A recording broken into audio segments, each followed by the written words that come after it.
Drug abuse in the world of professional sports. It's always been an ongoing problem for years, and it refuses to go away. But now it's also become a high school and even a little league issue. Joining me to discuss this issue is Stephanie Marquesano, founder and president of the nonprofit called the Harris Project, which supports teens and young adults diagnosed with COD or co-occurring disorders. We'll find out what that means in just a moment. We also want to welcome back an old friend, Lloyd Rodriguez, director of the Brooklyn Pitbulls. It also has a program, Healthy Minds of Brooklyn. Welcome both. Stephanie, tell us about the Harris Project. Okay, so I founded the Harris Project in October of 2013. My son Harris actually died of an accidental overdose. He had struggled with mental health issues, anxiety and ADHD, and turned to substances to self-medicate, which is what a lot of young people do. He had been in and out of several rehab programs, 4 inpatient, 3 outpatient, all said that they were co-occurring capable. And once he died, I kind of had clarity in trying to figure out exactly what it meant and why the services weren't being delivered.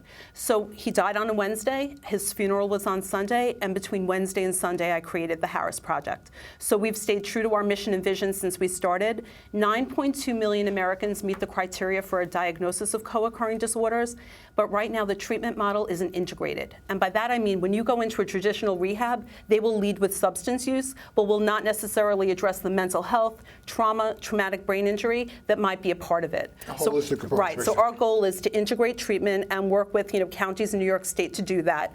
And then I also have an educational component because young people don't understand the relationship between experimentation and what it's doing to their brain, or if they have a mental health issue, what's going to happen if they use risk-taking behaviors or they use substances. I want to talk about real quick the issue that took place a couple of days ago. Rashaan Salam, he was a Heisman Trophy winner during, I believe, 1994, went to play at the University of Colorado, played also with the Chicago Bears, committed, it's been said that he allegedly committed suicide a couple of days ago. Was that due to drug use? Was that due also maybe depression? Or was it a whole picture? Is it the whole holistic approach when it comes to drug abuse and depression?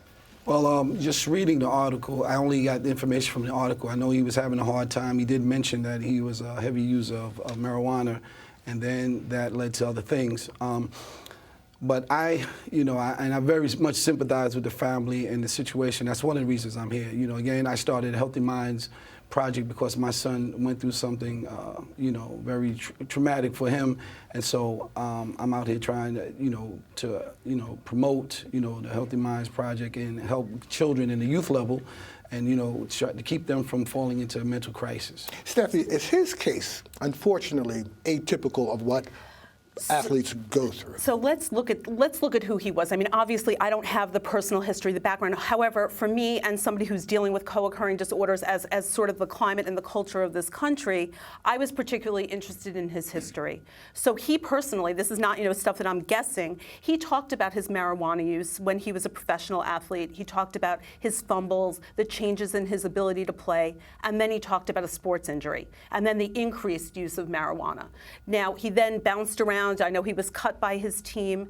For me, the question is, if this can happen to somebody like him, what are we doing? What happened with him from the time he stopped playing? I know he did some speaking about it, but until he died by suicide, because he chose a place that was 2 miles away from where he played college ball. And we allowed him to fall through the cracks, too. Exactly. Right. Right now there's a guy, a retired NFL player. Hold on, before we get into that, I also want to talk about the drug abuse, as far as the types of drugs that we are using for athletes. I mean, we have painkillers. We also, there's a story out there you want to talk about their marijuana use.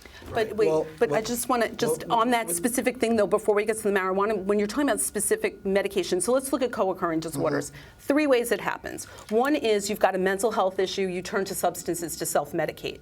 Number 2, you had nothing going on, but you introduce substances like with a sports injury, and there's a change in brain chemistry, and then it appears that you have a mental health issue.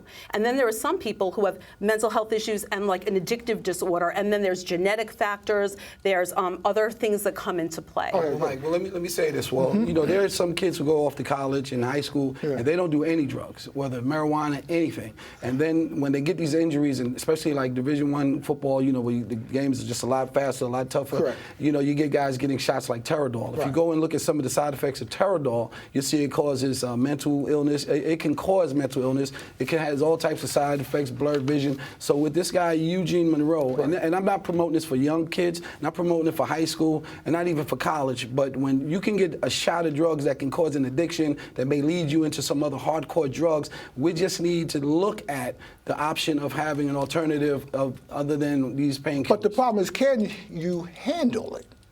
Right, Well, and the question that's the is, big can question. people handle the drugs they're getting now? And you see right now, there's not, a lot of kids are moving, you know, Sports Illustrated did a great story where kids were tearing their ACLs, young kids on Staten Island and Long Island, you know, soccer and different sports and even high school football, where they were giving painkillers. And when they couldn't get the painkillers, then they went off to pill parties and started buying painkillers. When they couldn't afford the painkillers, then they started buying heroin. And then from heroin, you end up dead. So marijuana's an open gate. So everything sort of way starts. drugs, right? So the bottom line is there Okay. are prescription drugs that you can give that are not addictive.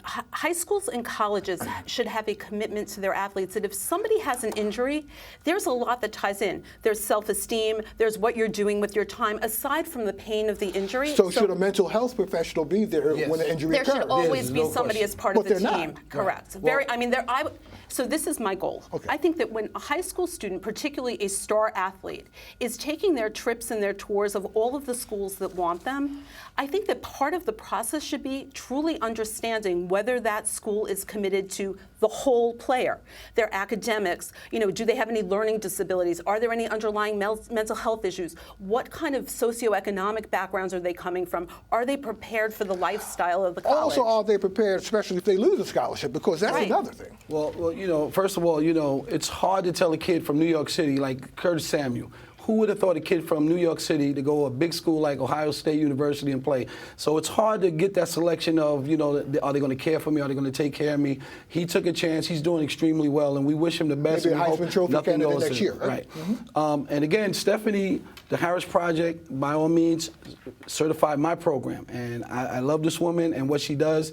And, you know, and I wish this could keep going on. You know, she's doing a great job, and I'm trying to, you know, what I learned from her, I'm trying to get out to the young kids that I deal with.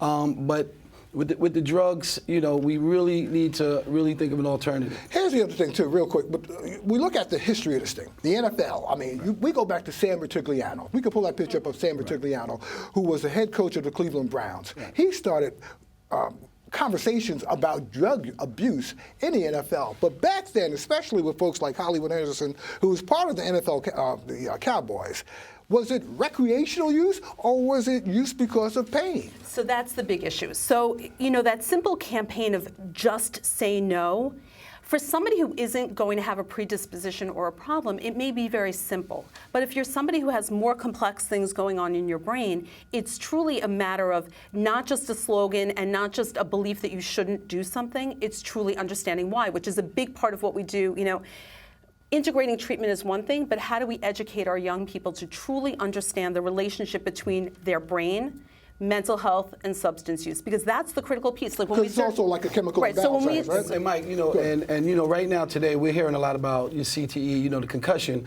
but we have to also keep in mind that there are some people that may have mental illness problems prior to getting hit. So we don't want to put this all on concussion. What we want to do is, again, me as a youth coach getting certified, you know, we're able to look at these young men early, and maybe we could inform the high school coaches to keep a good relationship. Also, I just want to throw this in real quick before you go.